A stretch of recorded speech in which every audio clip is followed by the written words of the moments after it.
I actually just want to pull up my BeatStars so you guys can see if I go to sales. Yeah, so that's 400 beats sold so far this year through BeatStars, which leaves about another 100 beats sold through either Instagram or Facebook or email, which most of the time that's where my exclusives get sold, or custom beats. So yeah, 400 beats through BeatStars, about another 100 beats sold through different methods. About 6 months in, I want to tell you guys like everything that I do to get beat sales like this.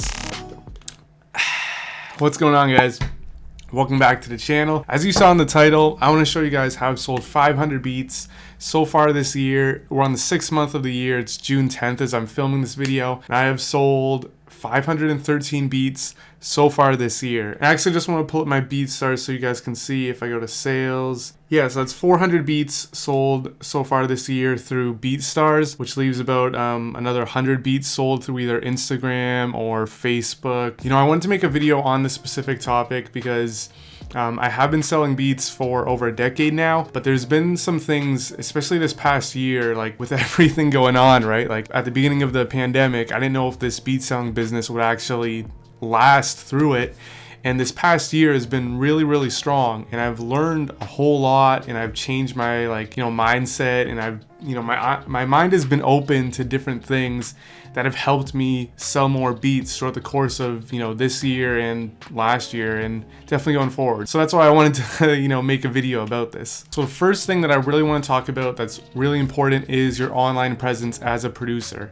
And this one is something that I can't stress enough because I see it so often. Like, producers message me on Instagram and they ask for advice, and I look for their profile, and it's like the last time they posted on Instagram was like 6 months ago.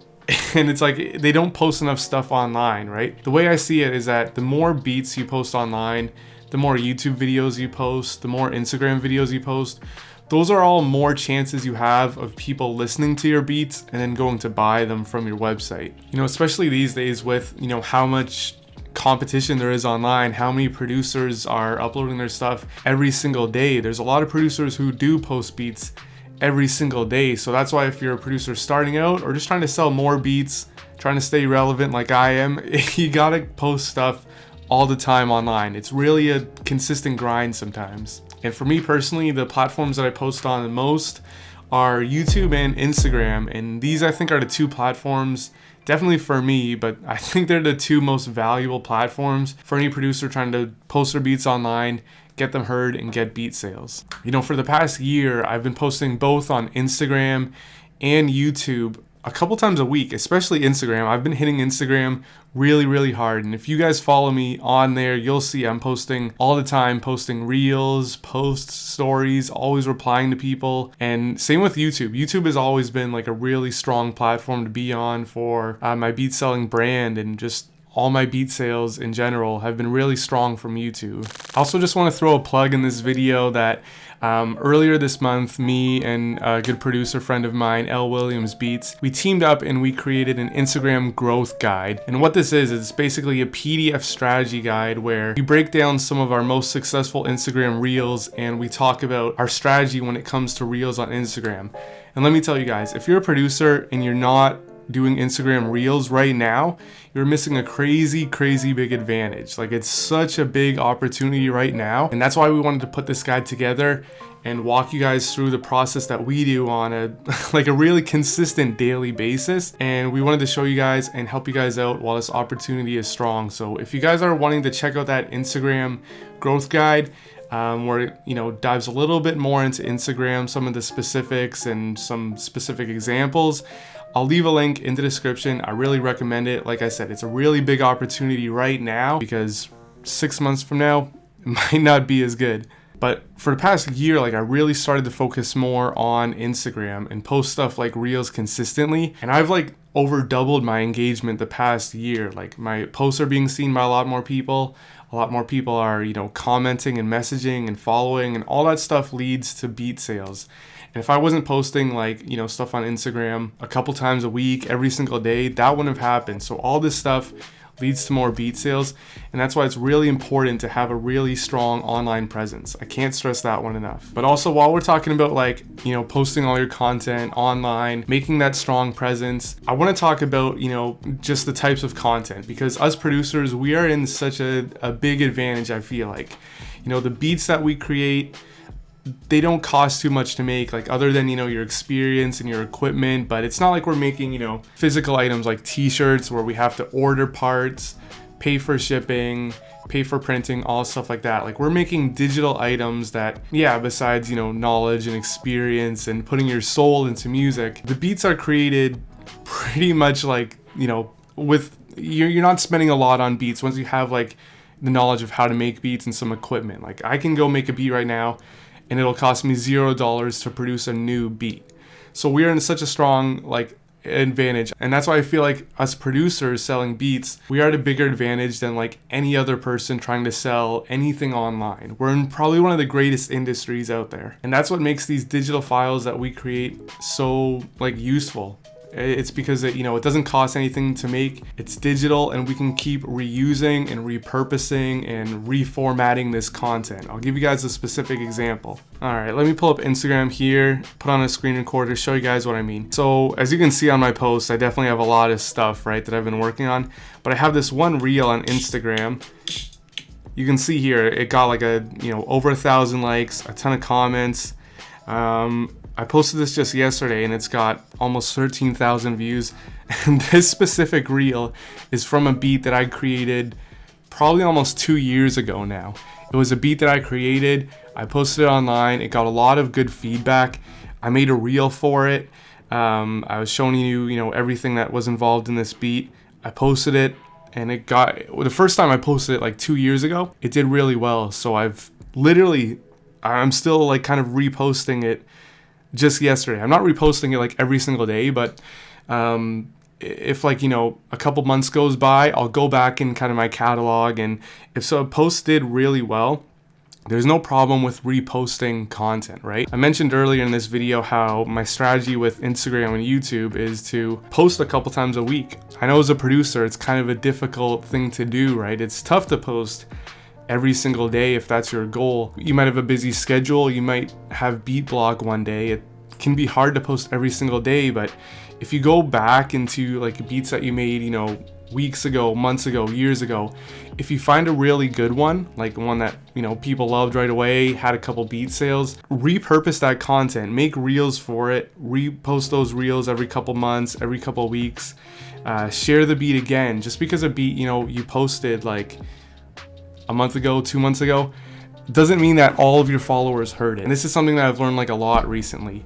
You know, someone can follow you today or tomorrow or a week from now, and they may not have heard that beat that you posted, you know, 6 months ago that was absolutely fire. So that's why sometimes I share these posts, because, you know, since I'm working on growing my brand and my followers and stuff like that, there's followers today and they haven't heard the beats I posted 6 months ago. So that's why I can post it again, share it with these people. It can be their first time hearing it. Other people might have heard it before too, but honestly, I've never had any bad feedback with doing this. I think it's something, you know, really, really smart that I think a lot of people should take advantage. You know, repurpose your old content, post it again every once in a while. Just because you posted something a while ago doesn't mean it's not worth anything now. And that kind of leads me to another similar point, something that I realized this past year that really changed the way I've been producing, and it's helped me already lead to a lot of beat sales so far this year. And it kind of goes along with that last point about, like, you know, if you have a beat that does really well, repurpose it, post it again. This applies to just your beats too. Like, previously, you know, all the years of me making beats, I was just kind of making, you know, whatever I felt like making, right? And, you know, a lot of you guys know I'm a super diverse producer. I produce a lot of different genres, and for so many years I was just posting really like whatever I felt like making on that day. Sometimes I'd make a hip-hop beat, sometimes I'd make a pop beat, sometimes I'd make an indie rock beat, right? Like, I'd just make all these genres, and I wouldn't really pay attention to kind of any of the results from these beats. And one thing I've been doing recently is, if I have a beat that does really well, like, you know, if it has like some beat sales right away, or if it gets a lot of good engagement online, I'll try and duplicate that process. I want to show you guys a specific example here. Okay, so I posted this beat about a year ago, just waiting for this ad to finish here, but this beat, it sold a lot really well, and I actually sold the exclusives to this beat. I remember it was really popular, and I sold exclusives kind of early on, and I had a lot of people like still messaging me to this day asking to buy this beat. I'll skip into it a bit, but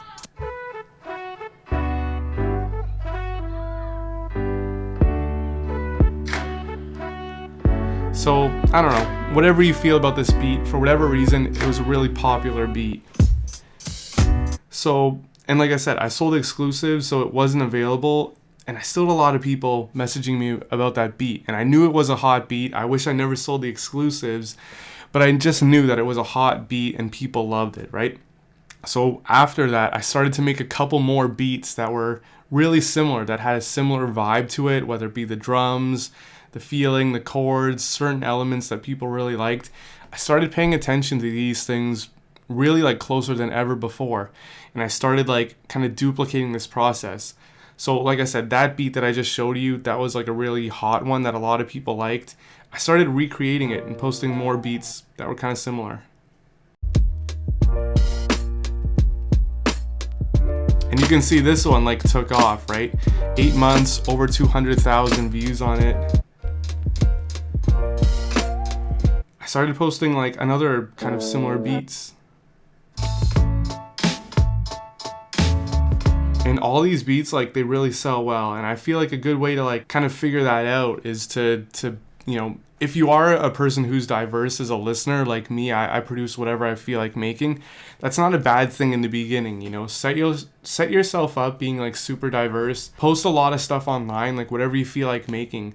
And if you find things that like sell really well, like pay close attention to the numbers, because if something does well, there's a reason for it. And then you can take whatever did really well and duplicate that process. You know, do it a third time, do it a fourth, fifth, sixth time, whatever. Just keep doing it again and again and again, and keep improving on that. And I feel like that's what like a lot of successful people have done like too, and that's what helps people create like their signature sound. But you know, like I said, like all these years I went like producing beats just kind of blindly. I didn't pay attention to any like specific numbers like that, or even thinking like, hey, if this video, you know, got 1,000 more views than my previous one, why is that? So these things are really important. And like I said, like the past year I've realized this, and I've been starting to pay close attention to this, and it's helped me already sell a lot more beats to this year as, you know, compared to previous years. One more thing I want to talk about before I wrap up this video. I think I might have talked about it in some other beat selling videos I have on this channel, but one thing that's helped me sell a lot more beats is this strategy I have for, you know, selling beats for my website, and I call it discounting up. It's like, you know, I see producers who have like buy one beat, get 10 beats free, buy one beat, get 2 beats free, whatever. And I'm not trying to like knock anyone's like hustle at all, right? If it works for them, that's great. But the way I see it is, if someone's going to buy a beat from your website, if they're going to visit your website, they probably already have in mind like one beat that they want to buy, that they heard on, you know, Instagram or YouTube or whatever. So if all of a sudden they can, you know, buy other beats without spending anything more, they're gonna do it, right? The way I have it on my website is it's a buy 2 get 1 free sale. So in order to take advantage of this deal, get the bulk discount, get that free beat, you have to spend a little bit more, right? So you have to spend a little bit more to get a little bit more. It encourages people, you know, hey, you can get a free beat, you just need to, you know, spend a little bit more, right? And that's something that I used to do like kind of once in a while for special occasions, like a Christmas type of sale or my birthday type of sale, whatever. But I've just left that buy 2 get 1 free sale like ongoing on my BeatStars for like the past year now, and it's worked really well. Like people all the time I see are spending more to take advantage of that discounted offer, to take advantage of that free beat, so they're spending more, and that has really helped me, you know, sell more beats for a while now. So yeah, these were a couple things that like I've really started paying attention to the last year. Like I said, you know, so many years went by where I was just making whatever I wanted to make. I was just having fun in the studio making beats, but now I'm starting to pay close attention to, you know, what's working, and if something is working really well, why is it working well, and trying to duplicate that process, you know what I mean? And also just staying relevant on social media. That's like the biggest thing right there, right? The more stuff you post online, the more beats, the more Instagram reels, the more whatever you post online, the greater chances you're gonna have that someone's gonna find those beats and buy it. So hopefully these tips helped you guys out a bit. I encourage everyone, you know, who's selling beats this year, if you've been having a great year, keep grinding, keep it going. If you're gearing up for a greater second half of the year, you know, keep that going, don't stop. But thank you guys for watching. If you have any other tips, leave them in the comments. And I will see you guys soon with more videos too. Thanks for watching.